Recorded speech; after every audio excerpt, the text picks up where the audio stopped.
Hola, buen día a todos y a todas. Mi nombre es Byron Ávila. Soy psicólogo clínico ejerciendo ya desde hace 26 años la psicología clínica y aproximadamente hace 19 años empecé a centrarme más en la teoría de la logoterapia de Viktor y Mike Franklin. ¿Sí? Y me acerco a la logoterapia por segunda vez en esa época porque tenía una gran insatisfacción por la psicología que hasta el momento venía ejerciendo, en términos de no ver muchos avances en los procesos psicoterapéuticos que lideraba en ese instante. Y por eso recordé y desempolvé eh, aquellos conocimientos que inicialmente había tenido al conocer a Víctor Frank y que en su instante no había prestado mucha atención. Sin embargo, la vida me lleva a la necesidad de volver otra vez a donde Frank. Y desde hace 19 años empecé a consolidar la logoterapia en mi práctica profesional y hoy considero que ha sido una de las cosas más ricas en mi desempeño como profesional. Y por eso hoy 26 de marzo, día en que hace 120 años nace este gran hombre y quien deja una herencia invaluable eh, con la logoterapia. Y por eso quiero compartir algunos de los conceptos básicos de Víctor Frank, de esta logoterapia que en el ejercicio de la psicología clínica le va a dar una altura inmensa en términos del impacto que tiene en la psicoterapia y en los procesos que llevamos a cabo con cada uno de nuestros consultantes. Pues bien, Víctor Frank nace entre 1905 y 1997, ¿cierto? Dentro de los antecedentes históricos que tenemos de la logoterapia y de esas raíces filosóficas y psicológicas, uno de los grandes méritos de Víctor Frank fue el enlace o la inclusión que hizo de disciplinas que por tradición se mantenían alejadas. Hablo de la psiquiatría, de la psicología y de la filosofía. ¿Sí? Desde muy pequeño, el espíritu de Frank era un espíritu inquieto que lo llevó a interesarse por temas filosóficos. En su adolescencia y juventud profundizó en su estudio, en especial en la filosofía existencialista, que en esos años era un tema de controversia y gran interés en el ambiente intelectual de Viena. El joven Frank se reunía con los propios representantes del pensamiento existencialista, es decir, con Martin Heidegger, uno de los filósofos más importantes del siglo XX, y con Karl Jasper, para discutir acerca de temas existenciales. Para Frank, la filosofía es una parte esencial de la naturaleza humana y en distintas ocasiones afirmó que no puede ni debe desligarse de la actividad terapéutica, ya que muchos problemas humanos, angustias y hasta neurosis se derivan con frecuencia de una postura filosófica determinada. El profundo estudio de la obra, por ejemplo, de Max Scheler, lo marca de tal manera que más tarde incluirá en el desarrollo de su teoría la importancia de la actualización de los valores para un sano desarrollo de la personalidad. Por otro lado, como estudiante de medicina y neuropsiquiatría, Frank va a profundizar en el estudio del psicoanálisis freudiano. Reconoció la genialidad de Sigmund Freud. Sin embargo, no estaba de acuerdo con algunos de sus planteamientos. En especial, se opuso a la visión determinista y dogmática del psicoanálisis y a su visión reduccionista del ser humano. Para Víctor Frank, La concepción que Freud tenía del hombre era tal que deformaba al ser humano a una caricatura.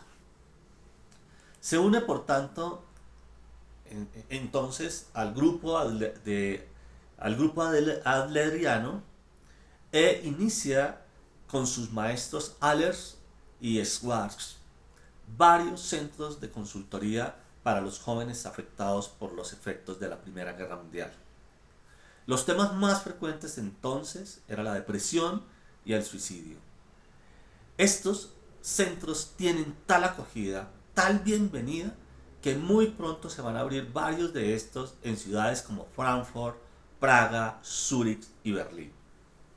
Viktor Frankl tuvo la influencia de muchos pensadores, mas siguió siempre su propio camino. Su logoterapia es el resultado, por un lado, de la maduración de dichas influencias y de los aportes de la propia experiencia de Frankl. Varios autores y el propio Frankl consideran la logoterapia como una psiquiatría existencial, como parte de la tradición existencial europea. Otros la anexan a la psicología existencial humanista por la influencia que el pensamiento existencial europeo tuvo en el surgimiento de la psicología humanista. Sin embargo, la mayor influencia es el existencialismo, tomando en cuenta las limitaciones humanas y la dimensión trágica de la existencia.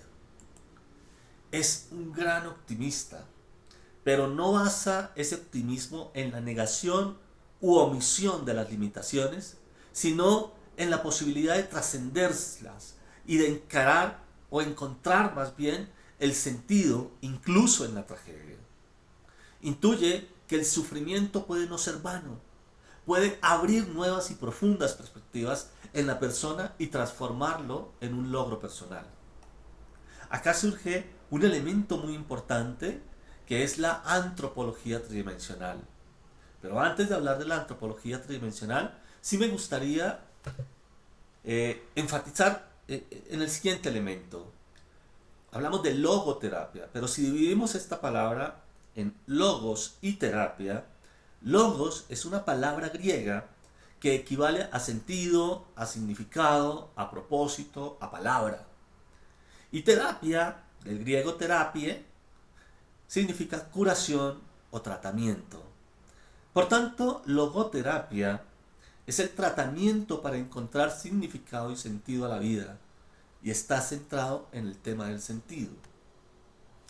Va a ser Viktor Frankl quien más explícitamente resalta la antropología que subyace y respalda toda propuesta psicológica y psicoterapéutica. En su obra, La idea psicológica del hombre, se atreve a decir lo que otras propuestas de la psicología no hacen, como por ejemplo que no hay psicoterapia sin una concepción de hombre y sin una visión de mundo y de la vida. El ideal frankliano como terapeuta fue siempre rehumanizar, ¿cierto? O humanizar la psicoterapia. Solo una psicoterapia rehumanizada podrá hacer frente a la tendencia despersonalizadora y deshumanizadora que triunfaba por doquier en ese momento, decía Viktor Frankl. Frankl, por tanto, nos propone una teoría motivacional, como con una concepción del hombre que además de ser biológica y psicológica, es espiritual, filosófica, y resalta la importancia de la existencia humana. El ser humano es un ser completamente diferente a los otros seres, dice Frankl. El ser humano es un todo completo, integrado por tres dimensiones: la física, la psíquica y la espiritual, donde la dimensión espiritual se subraya, sin menospreciar u olvidar las otras dos, pues junto con ellas constituye una totalidad del ser en una sola unidad. La dimensión espiritual es la dimensión específicamente humana que caracteriza y diferencia, va a decir Viktor Frankl. En esa descripción de la tridimensionalidad aparece algo que Frankl denomina como cuerpo biológico, o el cuerpo fisiológico, llamémoslo así, ¿cierto? El cuerpo como tal, que nos va a decir Fran, es el nivel de la vida. Y el hombre lo comparte con las plantas y con los animales. ¿Sí? Este es un nivel inferior, dice Fran, donde se desarrollan los procesos vitales electroquímicos y físicos y no existe una gran plasticidad, un espacio de libertad y sí mucha regularidad, nos va a decir Fran. La composición de los tejidos y de las células, la vulnerabilidad de los órganos, la sustancia de los huesos, de los músculos, el sistema circulatorio, el sistema nervioso, son en gran medida constantes y por tanto pueden ser verificados en el laboratorio, según el principio de causa y efecto, nos dice Fran, porque la sustancia de la materia biológica es evidente, así sea a través de un microscopio eléctrico. Es decir, Fran prácticamente nos decía que todo lo concerniente al cuerpo casi está investigado. Y ya lo estaba diciendo, fíjense en ustedes, en una época en la que no existían los desarrollos que hoy tenemos en el campo de la medicina. En el cuerpo psicológico, que también incluye lo sociológico, está la psique. Y es el nivel, dice Fran, de la conciencia de la vida. Y el hombre lo comparte con los animales, mas ya no con las plantas. ¿Sí? En este nivel vamos a encontrar todo lo que hace referencia a las sensaciones, a los sentimientos, a las percepciones, a las reacciones instintivas y condicionadas. Esta dimensión es más difícil de investigar, pues presenta menor regularidad y mayor espacio de libertad, es decir, más plasticidad que el nivel anterior. Y encontramos la tercera esfera, ¿cierto? O la tercera dimensión, la dimensión espiritual, la dimensión noética o nous, como lo denomina Fran. El espíritu en sí mismo es a lo que le denomina el intelecto, el espacio de la voluntad y el espíritu e intelecto exclusivo del ser humano. Es el nivel más interno y superior del ser humano, a decir Fran. Esta dimensión abarca capacidades atribuidas exclusivamente al hombre, como por ejemplo el pensamiento y la planificación conscientes. Ya no se le atribuyen estas capacidades a los animales. La libre decisión, por ejemplo, el tomar una posición, la intencionalidad de la conducta, la creatividad, el amor, la libertad, la responsabilidad, la conciencia de la identidad peculiar y de las capacidades personales, y más aún, el reconocimiento de la posibilidad de sentido de la vida es atribuible única y específicamente al ser humano. Fran, en su análisis de la tridimensionalidad humana, subraya la dimensión espiritual. Su visión es integradora, pues la dimensión espiritual es una dimensión especialmente comprensiva. Aunque a la dimensión espiritual se le confiere preponderancia, Fran enfatiza que esta preponderancia de la dimensión espiritual no significa una degradación del cuerpo ni de la psique. Para Fran va a ser importante la idea de hombre que se tiene. De esta manera se puede comprender mejor la logoterapia. Para Fran, las técnicas y los métodos que utilizamos desde la psicología no son tan importantes como la idea de hombre que subyace y sustenta la terapia. Algo así como: dime qué piensas del ser humano y te diré qué tipo de intervención hacemos en el espacio terapéutico. Pues bien, hay algo que va a denominar como la ontología dimensional, y aparecen dos leyes que Fran elabora para explicar esa ontología dimensional. ¿Sí? La primera ley nos dice: un solo e idéntico fenómeno proyectado fuera de sus dimensiones en otras dimensiones inferiores a las suyas da origen a figuras diversas en neto contraste entre ellas. Esa es la primera ley que nos nombra Fran. Pues bien, esta ley es un concepto filosófico que se refiere a la relación entre las dimensiones y la percepción de la realidad. Fran sostiene que cualquier fenómeno puede ser proyectado en diferentes dimensiones, lo que da origen a figuras diversas que pueden parecer contradictorias entre sí. Esto se debe a que cada dimensión tiene sus propias leyes y principios que influyen en la forma en que se percibe un fenómeno. La ley de la ontología dimensional, la primera ley de Viktor Frankl, va a tener varias implicaciones. La primera implicación es la relatividad de la verdad. La verdad es relativa a la dimensión en la que se percibe. Lo que es cierto en una dimensión puede no ser cierto en otra. La segunda implicación que nos dice es que la complejidad de la realidad va a ser compleja, ¿sí? Y multifacética, y no puede ser reducida a una sola dimensión o perspectiva. Y la tercera implicación es la importancia de la introspección. La introspección es importante para comprender las diferentes dimensiones de la realidad y para encontrar la verdad más profunda en cada aspecto. En resumen, la primera ley de la ontología dimensional de Viktor Frankl nos invita a considerar las diferentes dimensiones de la realidad y a reconocer que la verdad es relativa a la dimensión en la que se percibe. Esto nos permite comprender mejor la complejidad de la realidad y encontrar la verdad más profunda. La segunda ley de la ontología dimensional nos dice: diversos fenómenos proyectados fuera de su propia dimensión, no en dimensiones diversas, sino en una misma dimensión inferior a la propia, dan origen a figuras que no están en contraste con ellas, pueden aparecer como ambiguas.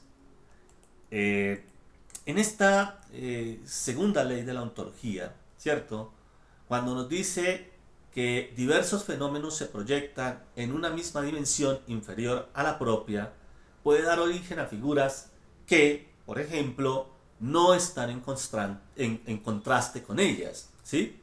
A diferencia de la primera ley que establece que la proyección en dimensiones diversas da origen a figuras en contraste, esta segunda ley establece que la proyección en una misma dimensión inferior da origen a figuras que no están en contraste entre ellas.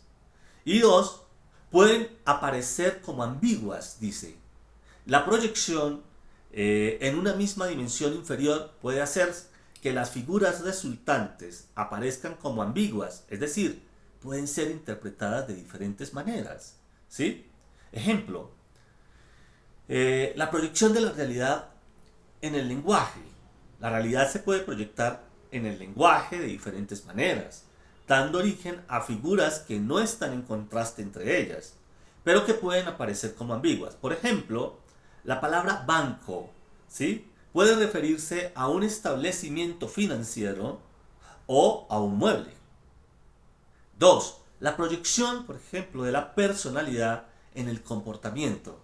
La personalidad se puede proyectar en el comportamiento de diferentes maneras, dando origen a figuras que no están en contraste entre ellas, pero que pueden aparecer como ambiguas. Por ejemplo, una persona puede ser introvertida en algunos contextos y extrovertida en otros contextos, ¿sí?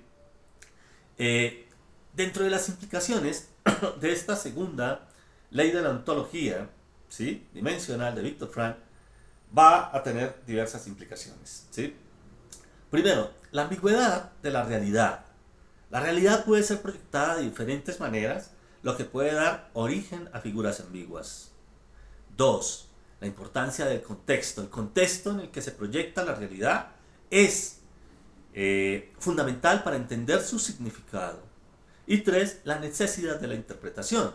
La interpretación es necesaria para entender el significado de las figuras que se proyectan en una misma dimensión inferior, ¿sí? Digamos que de esta manera podríamos explicar esa ley de la ontología, ¿sí? Fran nos presenta, digamos, su ontología dimensional, una imagen de hombre que opera con una analogía geométrica, ¿no? Y se apoya en dos leyes, la ley de proyección, por tanto, y la ley de la ambigüedad, de donde se concluye que si bien esas dimensiones, bio, psique y espíritu, son diferenciales ontológicamente, son al mismo tiempo indivisibles antropológicamente. Es decir, para poder tener una aproximación más cercana de lo que puede ocurrir con la persona, tendríamos que tener en cuenta lo bio, lo psico y lo espiritual. No podríamos dividirlo, ¿sí? Es lo que nos estaría proponiendo Víctor Frank, ¿sí? Dice así nuestro maestro Víctor, dice, de la misma forma como se nos ocurre afirmar que un vaso se compone de un círculo y un rectángulo, asimismo el hombre no se compone de cuerpo, alma y espíritu. Más bien se trata, por lo que se refiere a lo corporal, a lo psíquico y a lo espiritual, de dimensiones del hombre. Lo espiritual no es solo una dimensión propia del hombre, sino que es la dimensión específica de éste. Y agrega, por consiguiente, no solamente en la tercera dimensión, la de la espiritualidad, sino ante todo en la tridimensionalidad del cuerpo, el alma y el espíritu, el Homo humanus está en su patria, está en esta triunidad, allí su humanitas está en su tierra natal, dice Franklin, ¿sí? Que, bueno, es un aspecto bien importante de la teoría frankliana, ¿sí? Las características, por tanto, de la existencia humana es precisamente la coexistencia entre la unidad antropológica, ¿cierto?, del ser humano y la diferencia ontológica entre la manera unitaria de ser y la multiplicidad con que se participa al ser, ¿sí? En breve, la existencia humana es una unitax multiplex, de alguna manera, para usar la expresión de Alquinate, ¿sí? Por tanto, podríamos hablar de lo óntico como aquello que tiene ente, como aquello que tiene cuerpo, ¿cierto? El ente, lo óntico, y lo ontológico. Por tanto, óntico podríamos referirnos a ser hombre, ser uno, ser unidad. Y lo ontológico, las múltiples formas parciales de dicha humanidad, ¿sí? Entonces tenemos el noodinamismo facultativo del que nos habla Fran, ¿cierto? Y tenemos aquel aspecto que podríamos denominar la facticidad psicofísica. La facticidad psicofísica se refiere a la dimensión psicológica de la dimensión biológica que de alguna manera le corresponde en la facticidad psicofísica los elementos que componen la facticidad, es decir, los impulsos, las necesidades biológicas, los instintos, lo biológico como tal, que es susceptible de procesos de enfermedad, deterioro y muerte. Y está el no dinamismo facultativo, que a esta esfera le denomina como el núcleo del ser del hombre, donde pertenecen los fenómenos más exclusivamente humanos, tales como la capacidad de amar, de decidir, de cambiar, de descubrir y de realizar valores y significados. Esta dimensión, o este dinamismo facultativo más bien, no susceptible de procesos de enfermedad, de deterioro y muerte, pero sí puede ser restringido por la facticidad, nos va a decir Franklin, ¿sí?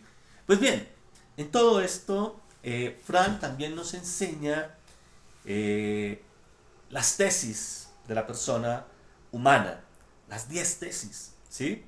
Y en su primera tesis, Frank nos va a decir, la persona humana es un individuo, ¿sí? Y es un individuo porque no admite escisión, partición ni subdivisión por ser una unidad, ¿sí? La segunda tesis nos dice la persona humana es un insumable. No se le puede agregar nada porque el ser humano ya es una totalidad. Con estas dos primeras tesis, Fran, desde el inicio, sale al encuentro de concepciones reduccionistas o particionistas que terminan diciendo que el hombre es nada más que una parte de su compleja múltiple unidad. ¿Sí? Bien, la tercera tesis de la persona humana nos dice la persona humana es un ser nuevo, es un ser peculiar, original, singular. ¿Sí? La persona es peculiar porque cada persona es absolutamente un ser nuevo, singular y original. Cada existencia es un valor único e irrepetible, diferente a todos los demás, incluso de sus propios progenitores. No somos la proyección de nuestros progenitores. Seguramente a partir de nuestra convivencia adoptamos ciertas cosas, nos condicionamos a ciertas cosas, pero en últimas cada ser es un ser peculiar, dice Frank. Y creo que así también lo acepto, ¿sí? La persona humana es espiritual. Es una característica constituyente, ¿sí? La persona. Afirmarlo no significa caer en un reduccionismo espiritualista, ni mucho menos, pues el término solamente se antepone ante todo. Y agrega Fran que la espiritualidad del hombre no es solo una característica, sino una constituyente. Lo espiritual no es algo que solo caracteriza al hombre, igual que lo hace lo corporal, lo psíquico, que son también propios del animal, sino que lo espiritual es algo que distingue al hombre, que le corresponde solo a él y ante todo a él. ¿Sí? Luego nos va a afirmar Frank y dice así, y precisamente designamos como espiritual en el hombre aquello que puede confrontarse con todo lo social, con lo corporal e incluso con lo psíquico en él. Lo espiritual es ya por definición solo lo libre en el hombre. Desde un principio llamamos persona solo aquello que puede comportarse libremente, ¿cierto? Cualquiera que sean las circunstancias que tenga. Ese es quizás de los elementos más importantes para Frank. La siguiente tesis nos dice, la persona humana es existencial. Y es existencial porque tiene capacidad de decisión, porque tiene capacidad de elegirse. Pero además de eso, se hace responsable. ¿Sí? Es decir, no es un ser fáctico, basado en hechos o limitada a ellas, ¿sí? Sino un ser facultativo. Ser facultativo significa ser libre. Es un ser que se decide, que se elige. Ser espiritual implica ser libre. Poder enfrentar los instintos, la herencia, las presiones del medio ambiente, pues no se está determinado por ellos, sino que frente a ellos se es profunda y finalmente responsable, dice Frank, pues puede decidir y establecer una aptitud ante ellos.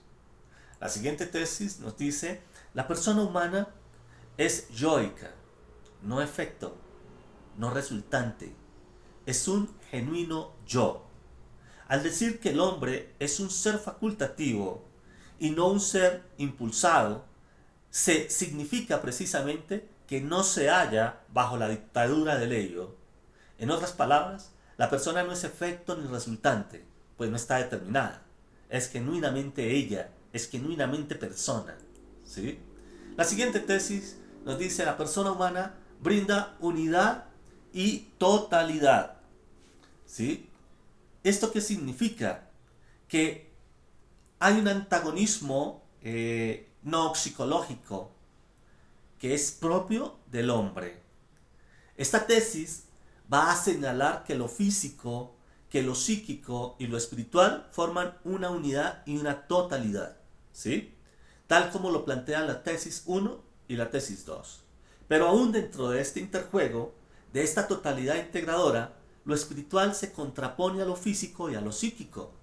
Y en este antagonismo no psicológico reside precisamente el poder de resistencia del espíritu.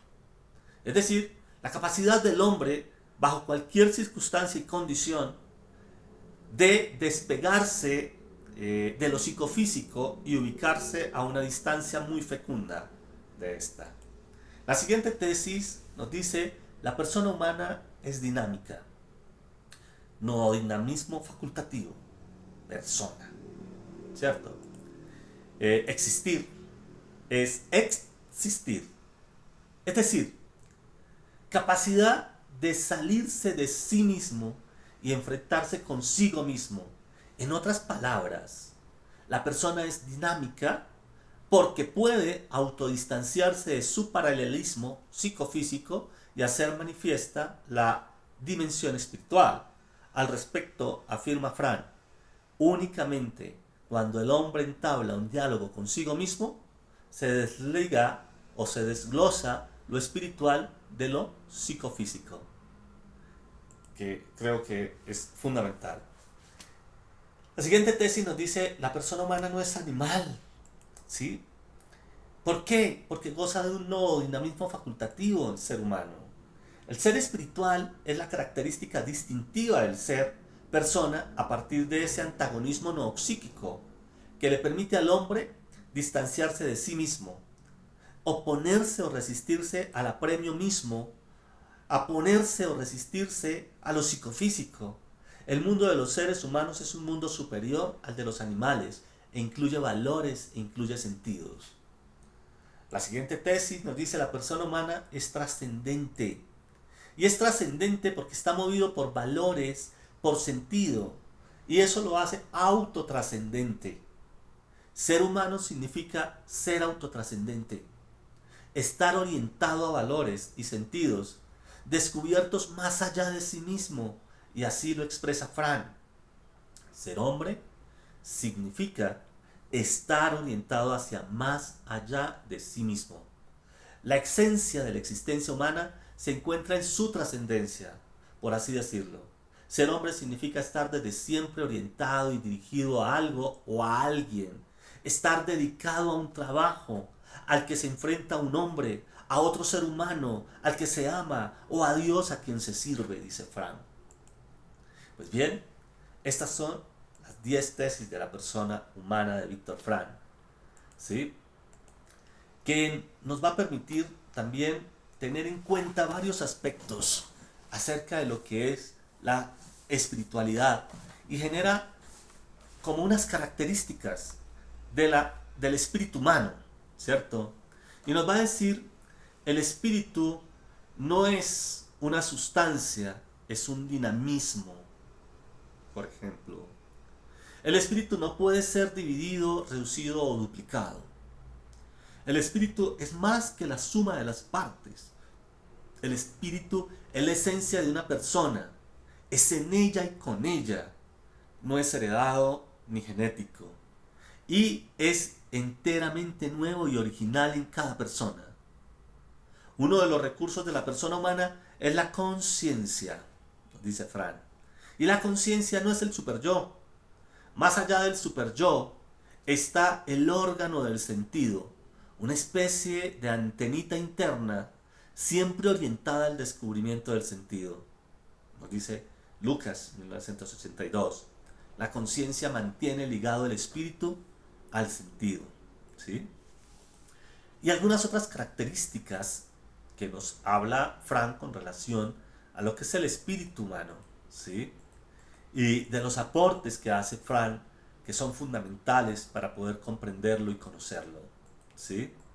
Bien, también dentro de toda la teoría que Frank nos enseña, aparecen unos elementos que son fundamentales a la hora de hablar de la logoterapia de Viktor Frankl. Y es lo que Frank denomina la noodinámica frankliana, ¿sí? En la antropología frankliana, la dimensión espiritual contiene 3 elementos que se constituyen en los principales fundamentos de la logoterapia. Está un primer, principio fundamental, que es el sentido de la vida, la voluntad de sentido y la libertad de la voluntad. Pero ¿cómo funciona la persona humana dentro de estos 3 elementos fundamentales de Frank? libertad de la voluntad, voluntad de sentido y sentido de la vida. Pues bien, con relación al tema del sentido de la vida, nos va a decir Frank que es la condición permanente de todo hombre. Toda vida tiene sentido siempre en cualquier circunstancia. En Frank, desde muy pequeño, se movían reflexiones como de que la vida humana tiene sentido y no es simplemente un fenómeno de combustión y oxidación, como lo afirmaba en su clase su profesor Frisch.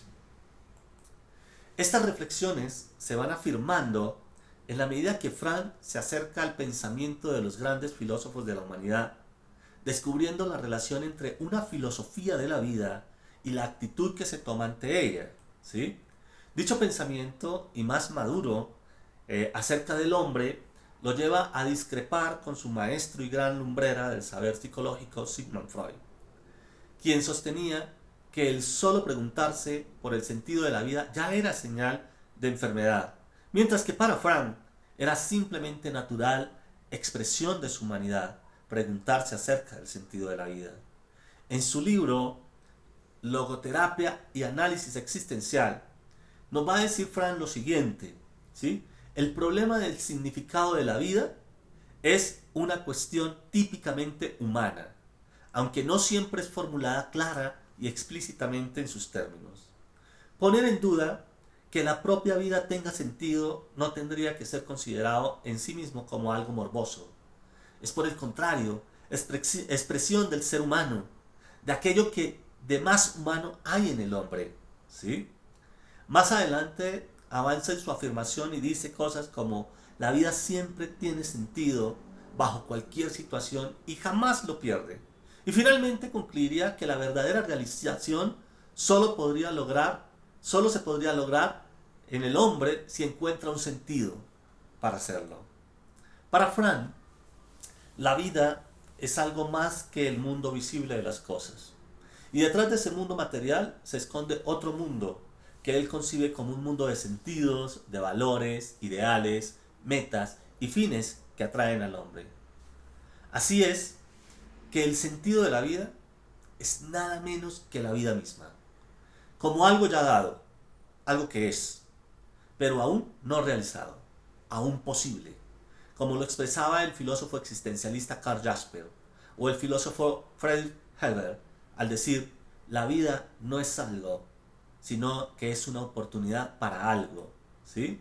El sentido de vida es el significado que tiene la vida de cada persona según su personalidad y el momento concreto de su existencia, pues cada quien tiene en la vida su propia misión o tarea en la que no puede ser reemplazado en ningún sentido. El sentido de la vida es la vida específicamente de cada hombre y en cada situación concreta de cada hombre. Se entiende por qué la logoterapia es un método fenomenológico en este sentido. ¿Qué estoy llamado a hacer?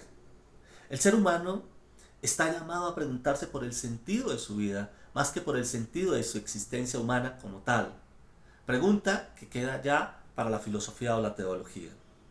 Preguntar por el sentido de la vida es como preguntar cuál es la mejor jugada de ajedrez, ¿cierto? Fran habla también allí de una serie de características del sentido de la vida, ¿sí? Y nos va a decir, mira, el sentido de vida es único y personal, o dicho de otra manera, relativo y subjetivo, ¿sí?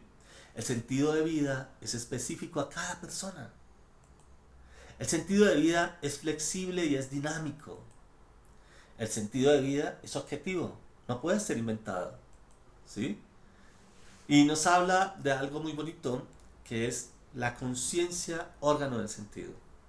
Cada persona debe esforzarse por encontrar el sentido de su vida y para ello cuenta con la ayuda de su conciencia, órgano del sentido de la vida, definida por Frank como la capacidad de rastrear el sentido único y singular oculto en cada situación, ¿sí? La conciencia es un fenómeno específicamente humano y tan humano que puede también extraviar al hombre. Y más aún, deja siempre en la incertidumbre respecto de si ha comprendido exactamente el sentido de su vida. Pero aún esta incertidumbre no le exime del riesgo de obedecer a su conciencia. Valores y significado. El significado sería algo así como conocer el para qué de cada situación o circunstancia cotidiana de cada hombre, que cada hombre debe enfrentar. Fran afirma, el hombre no puede dar sin más un significado a la vida, sino que debe tomarlo de ella. Todas y cada una de las situaciones que jalonan la existencia tienen un sentido personal único e irrepetible. La conciencia, en su atribución específica, está iluminada por los valores o significados universales que tienen la función de aliviar la búsqueda de un significado en el hombre. Dentro de esos valores y sentido de vida, los valores apuntan a aliviar al hombre en la búsqueda del sentido de su vida.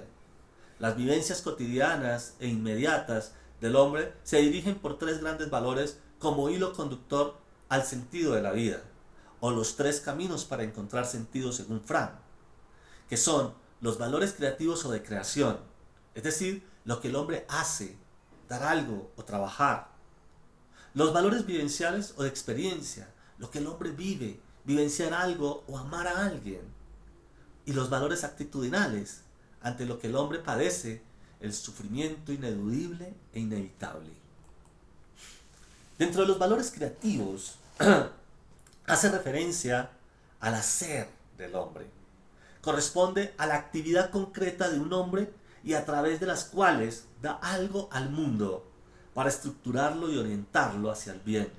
Pero evidentemente se refiere a hacer algo significativamente, aquello que hacemos por algo, ya sea el trabajo, los pasatiempos, las actividades que hacemos a favor de otros, etc. Los valores de experiencia o vivenciales apuntan estos valores conductores también al encuentro con el sentido de la vida. No solo al amor, sino además a la experiencia artística, filosófica, literaria o a la vivencia religiosa, lo que recibe del mundo. Y los valores de actitud es el camino hacia el sentido de la vida, que exige una mayor capacidad de humanidad auténtica. Se evidencia cuando el hombre enfrenta situaciones traumáticas o dolorosas, que son inevitables, sufrimiento ineludible e inevitable, cómo se asume la persona ante ese sufrimiento. Estos valores aparecen cuando el hombre enfrenta la llamada tríada trágica: el dolor o sufrimiento, la culpa y la muerte. El sufrimiento inevitable se presenta de múltiples formas, como sufrimiento físico, como sufrimiento psíquico o espiritual, o como carencia, pérdida, mutilación, pérdida de la libertad, ¿cierto? Física, entre otras. Y su para qué o significado está en el cómo, pues lo que importa es la actitud que asume frente a él. Según Guzmán, el sufrimiento se da a partir de tres raíces: el sufrimiento inevitable e ineludible, el sufrimiento producto de una vivencia y el sufrimiento innecesario de una vida sin sentido. El sufrimiento ineludible e inevitable se refiere a una vivencia que puede experimentarse durante mucho tiempo y de la cual es difícil desprenderse. Enfermedades como por ejemplo el cáncer o el SIDA, la muerte de un ser amado, un secuestro, entre otras. El sufrimiento producto de una emoción dolorosa, una vivencia, hace parte de la impredecibilidad de la existencia. No se debe confundir el sufrimiento de una emoción dolorosa con un sufrimiento ineludible e inevitable. Si bien dicha emoción puede ser inevitable, no todas pueden ser ineludibles. Decepciones, pérdidas económicas, entre otras cosas. El sufrimiento innecesario de una vida sin sentido es un dolor donde se sufre sin sentido y se sufre por estar sufriendo.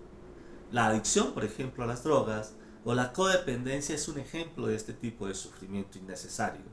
Solo la capacidad humana de autodistanciamiento y la autotrascendencia pueden permitir la transformación del dolor en una experiencia realmente de sentido, ¿sí?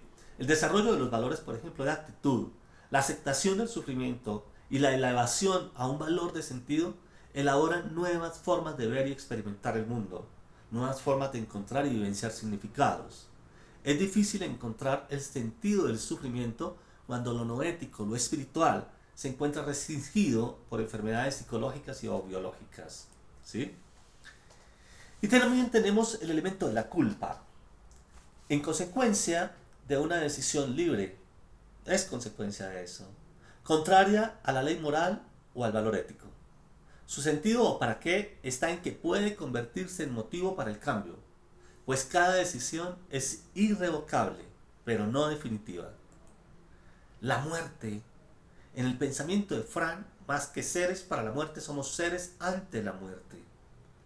Esto permite al hombre elegir su actitud ante la muerte, encarar su finitud y asumir su responsabilidad ante la vida como tarea o proyecto. Es decir, que su sentido o para qué se convierte en incentivo para que el hombre aproveche cada instante para realizar el sentido de su vida. Lo que en la filosofía existencial se denomina heroísmo y o optimismo trágico es la posibilidad de decirle sí a la vida a pesar de todo. ¿Sí? En cuanto al tema de la voluntad de sentido, se considera una teoría motivacional, entendida como la tensión entre el ser y el deber ser, como la capacidad específicamente de intencionarse y no necesariamente de distensionarse en la búsqueda de la utopía o de la homeostasis. La voluntad de sentido se refiere con la autotrascendencia que caracteriza al ser humano, puesto que ella radica en el hecho fundamental de que el hombre apunte más allá de sí mismo hacia un sentido que primeramente debe descubrir y cuya plenitud debe lograr. A esto Frank suele describirlo con el concepto de voluntad de sentido. ¿Sí? La voluntad de sentido se contrapone a la voluntad de placer, es decir, a la tendencia a evitar el displacer, y de poder, pues ellas conllevan un argumento inmanentista que se opone a la autotrascendencia y frustra la existencia del ser humano. ¿Sí? Recordemos que hablamos de la voluntad de poder, la voluntad de placer y la voluntad de sentido. Mientras las voluntades de placer y de poder consideran como fin último la existencia, la consecución del placer y del poder, la logoterapia argumenta que los mismos son consecuencias de alcanzar un fin y no el fin en sí mismo, motivo por el cual se promueve un estado de frustración que conlleva el surgimiento del vacío existencial. ¿Sí? En cuanto a la voluntad de sentido, esta no busca alcanzar el poder ni el placer, ni siquiera la felicidad, ¿sí? Pues su interés es el encuentro de un argumento, una razón para ser feliz. El vacío existencial que surge tras la frustración o el no desarrollo de la voluntad de sentido se constituye como uno de los síntomas modernos según Frank. Vivimos en una época de reciente automatización y esto lleva consigo un incremento de tiempo libre disponible.